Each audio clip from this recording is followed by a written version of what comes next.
Okay students, today our lecture is about preposition. You are already familiar with the prepositions and it is unit 60 in your resource packs, which is at the page number 120.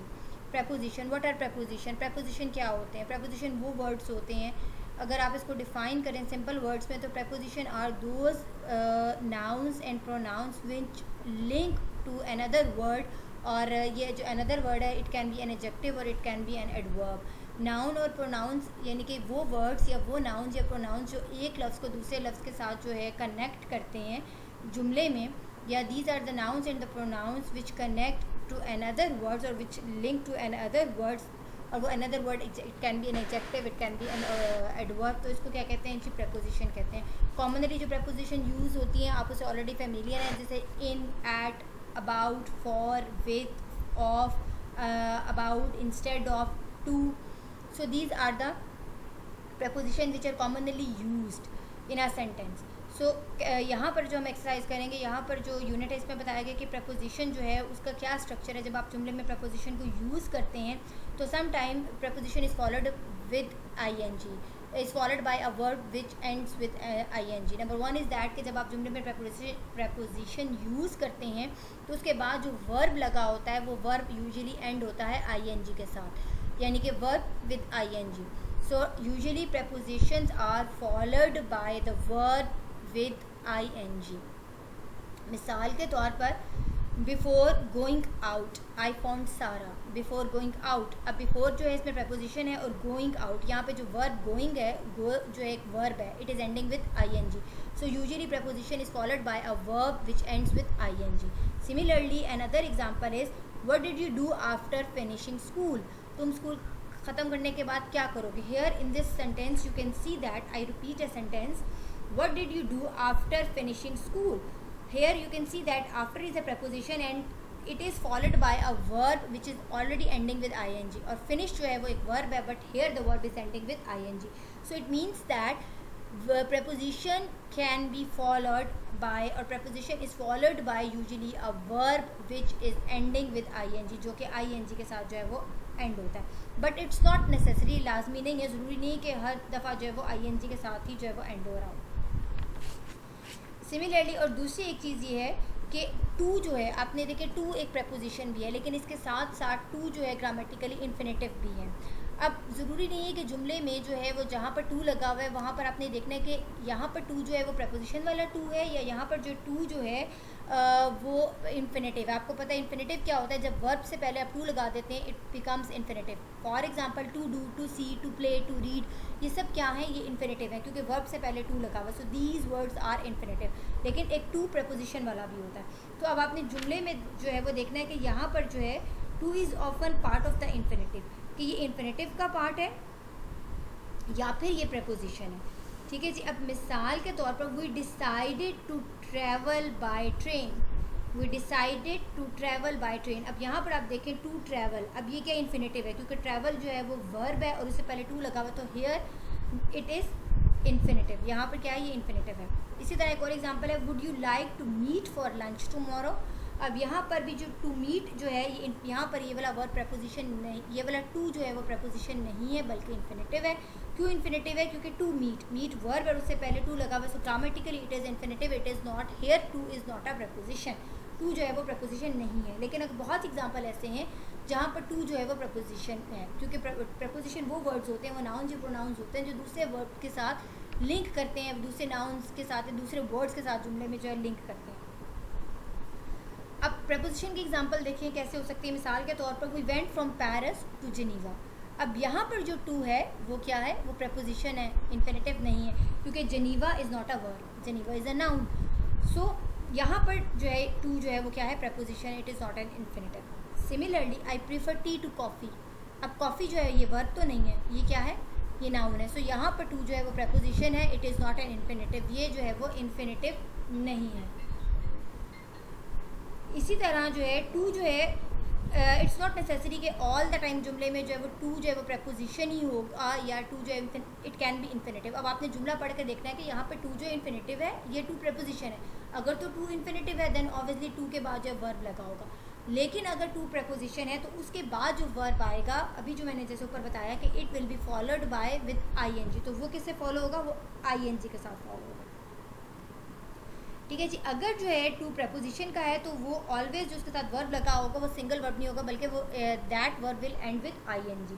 ठीक है, इससे आपको आसानी हो जाएगी उसको detect करने में कि इधर इट इज़ अ प्रपोजिशन और इधर इट इज़ इन्फिनेटिव। अब जैसे मिसाल के तौर पर I prefer driving to travelling by train, I prefer driving to travelling by train. अब यहाँ पर टू ट्रैवलिंग जो है क्या है, यहाँ टू ट्रैवल नहीं है। अगर टू ट्रैवल होता तो इन्फिनेटिव होता है, यहाँ टू ट्रैवलिंग है, इसका मतलब है ये प्रपोजिशन वाला टू है, और यहाँ पे क्योंकि जो वर्ब है travelling it is ending with ING, ये किसके साथ एंड हो रहा है, ये आईएनजी के साथ एंड हो रहा है। Another example is are you looking forward to going on holiday.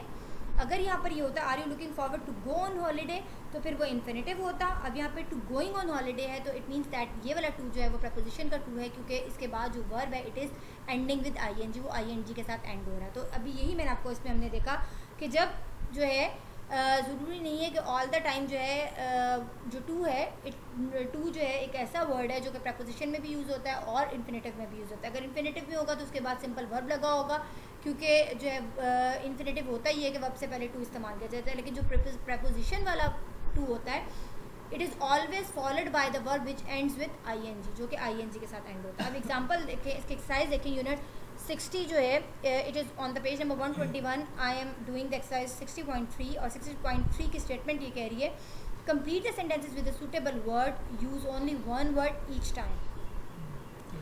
अब फोर्थ वन देखें, ऊपर कुछ एग्जांपल्स हैं। First one is done for you. Second देखें, he left the hotel without paying the bill. It's nice morning, how about going for a walk.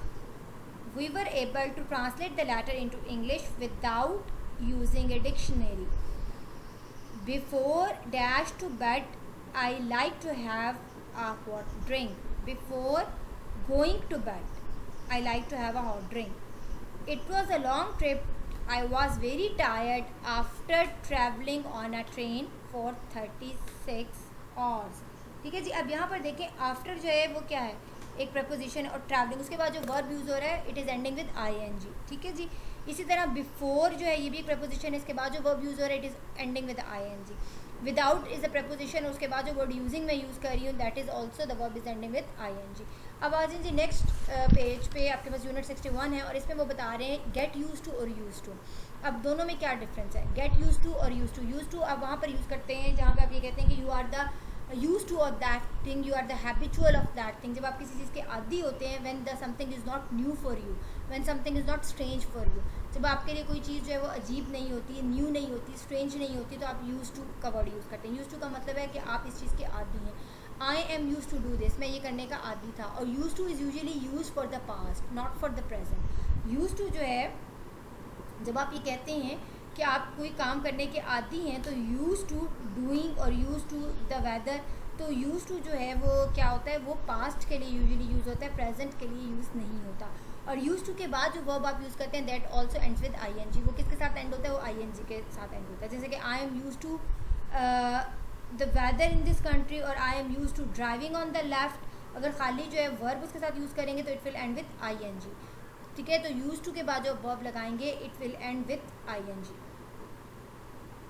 तो used to के इसके अलावा जो है, जैसे मिसाल के तौर पर, अब what is the difference between get use to and used to. अब ये मैंने आपको बताया कि यूज टू हम वहाँ पर यूज़ करते हैं जब आप किसी चीज़ के लिए जो है वो आदी होते हैं, लेकिन उसके बाद जो आप वर्ब अगर लगाते हैं तो verb will end with ING. मिसाल के तौर पर अगर आप कहीं यूज टू इट, या I am use to taking, I use to taking tea, फिर टेक नहीं लगाएंगे बल्कि टेकिंग लगाएंगे। इसी तरह he is use to living alone, he is use to. अब यूज टू के बाद क्या है, लिविंग। अब लिविंग जो है वर्ब है इसलिए it is ending with ING, तो यूज टू के बाद आप जो वर्ब लगाएंगे वो आईएनजी के साथ एंड होगा।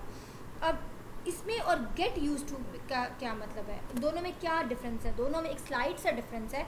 गेट यूज टू का मतलब ये होता है कि जहाँ पर आप गेट यूज टू यूज़ करते हैं वहाँ पर आप इन्फिनेटिव यूज़ नहीं करते, यानी कि वही बात है कि आप उसके बाद गेट यूज टू के बाद जो है टू के बाद वर्ब नहीं लगाते, बल्कि जो वर्ब लगाते हैं वो एंड होता है किसके साथ, आईएनजी के साथ। ठीक है जी, यानी कि आप ये नहीं लिखते कि मिसाल के तौर पर अगर आप ये कहते हैं आई I get used to, I expect we will get used to the noise. अब यहाँ पे नॉइज़ वर्ब नहीं है बल्कि नॉइज़ के नाउन है, तो आप टू द नॉइज़ लिख सकते हैं. लेकिन अगर आपको यहाँ पे वर्ब यूज़ करना है तो फिर आप क्या यूज़ करेंगे, आईएनजी के साथ यूज़ करेंगे. मिसाल के तौर पर she is not used to getting up so early. आप ये नहीं लिखेंगे कि she is not used to get up so early. अगर आप टू गेट अप लिखेंगे तो वो तो इन्फिनेटिव हो जाएगा. तो अभी मैंने आपको पहले भी बताया था कि प्रपोजिशन वाला जो टू होता है उसके बाद जो वर्ब होता है that is followed with verb, that is followed by verb which ends with ING. कि वो जिस वर्ब के साथ फॉलो होता है वो आईएनजी के साथ जो है वो एंड अप होता है.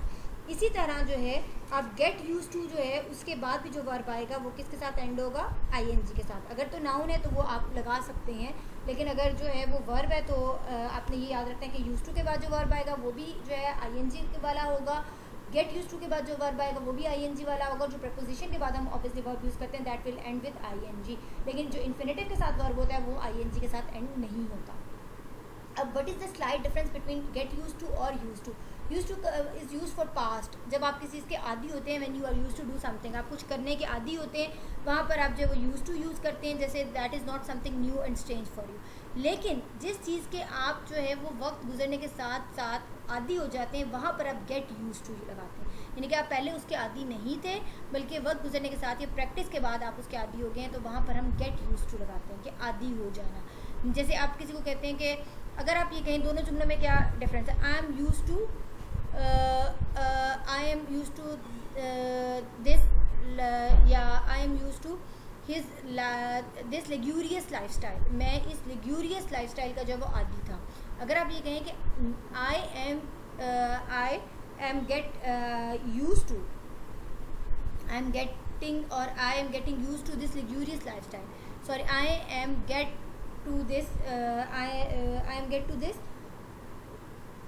लेग्यूरियस I am get used to this luxurious life style. तो अब जब गेट यूज टू का मतलब है कि आप पहले इसके आदी नहीं थे लेकिन विद द प्रैक्टिस और आहिस्ता आहिस्ता आप इसके आदी हो गए हैं. तो गेट यूज टू जो है वो इसका मतलब होता है कि आप पहले उस चीज़ के आदी नहीं होते लेकिन आहिस्ता आहिस्ता आप उसके जो है वो आदी हो जाते हैं. और गेट यूज टू के साथ अगर नाउन है तो वो ऑब्वियसली वैसे ही आएगा, लेकिन अगर गेट यूज टू के साथ आप लगा रहे हैं वर्ब तो फिर वो आईएनजी के साथ आएगा.